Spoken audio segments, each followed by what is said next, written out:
नमस्कार दोस्तों, क्या हमारा उत्तराखंड तानाशाही, भ्रष्टाचारी और बलात्कारी की ओर बढ़ता जा रहा है? जाहिर सी बात है, यह सवाल आपको बड़ा अजीब सा लग रहा होगा, परंतु किसी भी सच्चे देवभूमि, सच्चे उत्तराखंडी जो असलियत में अपने रीति रिवाज, बहन बेटी तथा अधिकारों की परवाह करता हो, उन्हें इन सारी बातों को समझना चाहिए।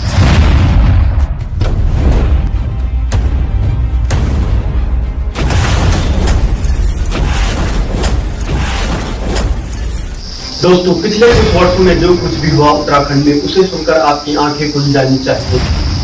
5 वर्ष के कार्यकाल में ही भ्रष्ट नेताओं का पद से इस्तीफा देना, जाहिर सी बात है, देवभूमि का शासन प्रशासन जब अनपढ़ तथा भ्रष्ट नेताओं के हाथ में हो, जिस राज्य में 5 वर्ष के कार्यकाल में 3 मुख्यमंत्रियों का सत्ता पलट हो, उस राज्य की विकास की क्या आशा कर सकते हैं? दोस्तों, इस वक्त सत्ता में बीजेपी तथा धामी की सरकार है। इन पर आरोप है कि धामी सरकार के नेताओं के पास अंधाधुंध पैसा, यानी कि आय से भी अधिक पैसा है। जाहिर सी बात है, भ्रष्टाचार का पैसा करोड़ों के घोटाले। क्या देश के अंदर नेताओं तथा भ्रष्टाचार के लिए कोई कानून है? पूछता है मेरे देश का युवा और मेरे उत्तराखंड और मेरे राज्य का युवा।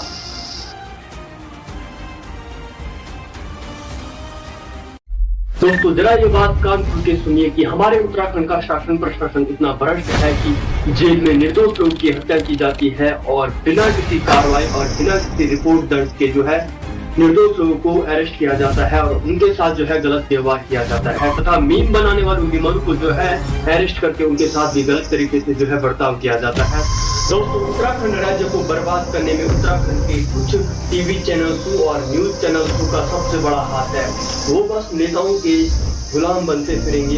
दोस्तों, मैंने उत्तराखंड राज्य तथा उत्तराखंड राज्य के शासन प्रशासन पर बोला तो उन पर कुछ कार्रवाई हो सकती है, लेकिन अगर उत्तराखंड के अंदर कुछ बलात्कारी, भ्रष्टाचारी, करप्शन के मामले तथा परीक्षा लीक के मामले सामने आते हैं तो इन मुद्दों पर जो है कुछ भी एक्शन नहीं लिया जा सकता। दोस्तों, जरा ये देखिए, पिछले 2 सालों में हमने इतना रोजगार दिया है, इतनी सरकारी भर्तियां निकाली है कि जितना 22 सालों में निकला है, उसकी तुलना अगर हम इन 2 सालों से करेंगे। जी हाँ दोस्तों, रोजगार इतना दे दिया है कि मुझे जबरदस्ती घर से उठाकर आईएएस तथा डीएम का पद सौंपा गया है। तो ऐसे बेशर्मी वाले भाषणों पर मुख्यमंत्री धामी को शर्म आनी चाहिए। ऑन द स्टेज ऐसी जोकरू वाले हरकत और बेवकूफी वाले भाषण देना एक मुख्यमंत्री को शोभा नहीं देता।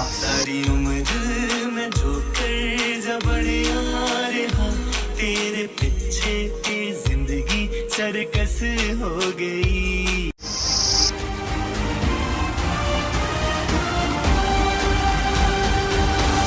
दोस्तों, बीजेपी तथा धामी की इतनी भ्रष्ट हरकतों के कारण बद्रीनाथ धाम में बीजेपी तथा धामी की सरकार का तख्ता पलट हुआ। शायद बद्रीनाथ जी भी समझ गए हैं कि उत्तराखंड के नेताओं का बस चले तो ये मुझे भी बेचकर खा जाएं। दोस्तों, पिछले कुछ वर्षों से उत्तराखंड में बलात्कारी के मामले बढ़ते जा रहे हैं। 2022 में हुए अंकिता भंडारी कांड पर भी कुछ खास बड़ी कार्रवाई नहीं हो पाई। इस केस पर आवाज उठाने वालों की आवाज को दबाया जा रहा है। क्या इन सब का गैर जिम्मेदार उत्तराखंड का भ्रष्ट कानून नहीं है? अगर देश तथा राज्य में मोदी तथा धामी जैसे भ्रष्ट नेताओं की सरकार है तो आप बड़े आराम से बलात्कार कर सकते हैं, भ्रष्टाचार कर सकते हैं तथा परीक्षा लीक कर सकते हैं तथा अग्निवीर घोटाला कर सकते हैं। दोस्तों, मुझ जैसे नौजवान युवा और उत्तराखंड का युवा 8 से 9 साल घर बैठकर बेरोजगार होकर परीक्षाओं की तैयारी करता है और कड़ी मेहनत करके परीक्षाओं की तैयारी करता है और आखिर में उस परीक्षा का फल मिलता है परीक्षा लीक, बेरोजगारी। क्या इन सब का गैर जिम्मेदार उत्तराखंड का नेता नहीं है? क्या इन सब का गैर जिम्मेदार उत्तराखंड का मंत्री नहीं है? दोस्तों, पिछले कुछ वर्षों से मेरा उत्तराखंड भू कानून और मूल निवास जैसे मुद्दों की मांग में जुटा है। दोस्तों, वो दिन भी दूर नहीं जब हमें ही अपने जंगलों में जाने के लिए टैक्स भरना पड़ेगा, घुसने तक नहीं दिया जाएगा, क्योंकि उस वक्त तक हम अपना मूल अधिकार खो चुके होंगे। दोस्तों, वो वक्त भी दूर नहीं जब हमारे वनों में और हमारे जंगलों को हमसे छीन लिया जाएगा और हमारे घरों में किसी बाहरी लोगों का निवास होगा।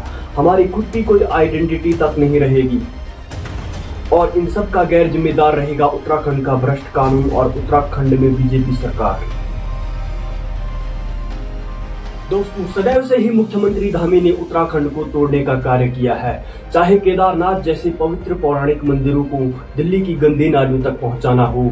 दोस्तों, इस बेशरम व्यक्ति को इतना तक पता नहीं होगा कि उत्तराखंड की 30% जीडीपी का हिस्सा पौराणिक मंदिरों से आता है।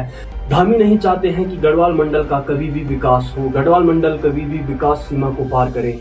दोस्तों आज चाय बेचने वाला पूरा देश बेच रहा है और इन मुद्दों से किसी को भी कोई लेन देन नहीं है। आज उत्तराखंड बिक रहा है, उत्तराखंड की मातृभाषा, उत्तराखंड का रीति रिवाज, इतने कुछ हो रहे हैं, किसी को कुछ मतलब नहीं है। तो आखिर में हम यूट्यूबर्स को जो है आगे आना पड़ रहा है, इन सारे मुद्दों को लेकर जनता तक पहुंचाना हमारा कार्य है। धन्यवाद, जय हिंद। आज के लिए दोस्तों इतना ही। जय हिंद, जय भारत, जय उत्तराखंड, जय रुद्रप्रयाग, जय केदार घाटी। Bye bye. वो वक्त की दोस्तों वो वक्त हमारे वो वक्त के